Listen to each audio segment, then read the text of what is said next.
Welcome again, dear viewers. This is Toon'd. I'm your host, Josh the Fox Mills, and welcome to Ghost Month.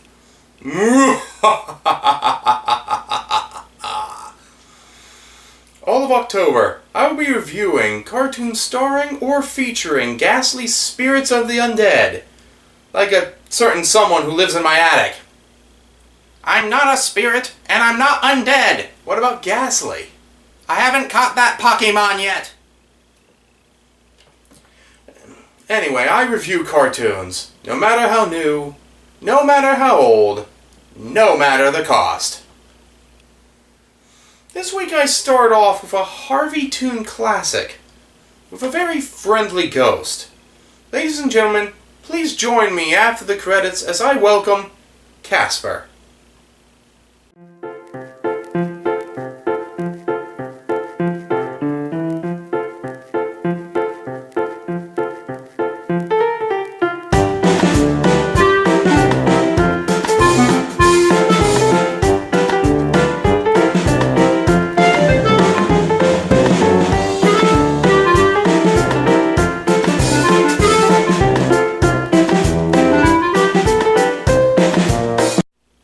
Created by Seymour Wright and Joe Orolio in 1939, Casper the Friendly Ghost was sold to Paramount in 1945.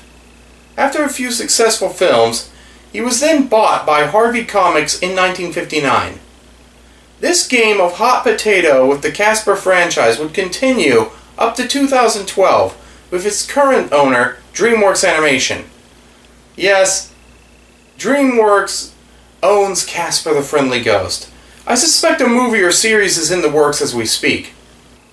There are several Casper series, however, they're mostly compilations, and have always been remembered as just one thing. So I'll be reviewing the classic Casper cartoons from the beginning to its reboot in 1995. And now, without further ado, let's begin. Casper is a ghost that, unlike other ghosts, is friendly and does not want to scare humans.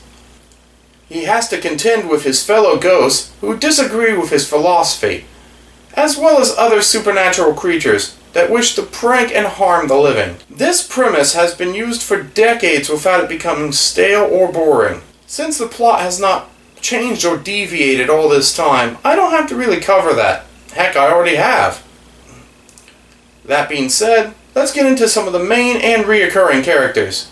Casper McFadden, a 12-year-old boy who died of pneumonia in the late 19th century. Now, as a ghost, Casper saw how other ghosts behaved, and how much the humans were terrified by them, and decided to befriend the poor humans instead, usually to the terror of those humans. Wendy, the Good Witch. Much like Casper, Wendy also decided to act unlike the rest of her kind, and be nice. The only difference is Wendy is still alive and a spellcaster. More on Wendy when I review her own private series, at a later date. Hot Stuff, the Little Devil. Hot Stuff is a prankster, to everybody, including his own fellow demons, who he irritates by doing good deeds. Clever. Spooky, the tough little ghost. Spooky is perhaps the closest thing to a friend Casper has in the ghost community. Spooky reluctantly tolerates Casper's way of thinking, mostly being too cool to actually care. Along with his girlfriend Poyle, Spooky is far more interested in proving he's tough, rather than making Casper do anything. There is perhaps some good under this tough little ghost's metaphorical skin, even if he wouldn't admit it. The Ghostly Trio appear on occasion in Casper cartoons. The Ghostly Trio, Fatso, Stretch, and Stinky, claim to be Casper's uncles, and attempt to make Casper scare humans when they don't just bully him and make them do things for him. They tend to live with Casper, in the sense that a ghost can live anywhere. Up to 1995, the over-the-top reactions of humans encountering Casper were often right out of Tex Avery's playbook. Let's have a look-see. Good morning, Mrs. Robin.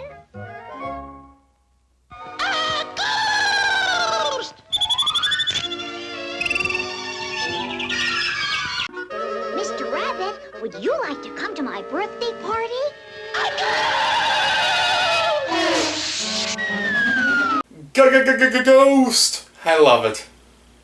You know, there was a theory going around for a long time that Casper was the ghost of Richie Rich, and although they have similar looks, this theory has been debunked. Besides, Casper's last name is McFadden, not Rich.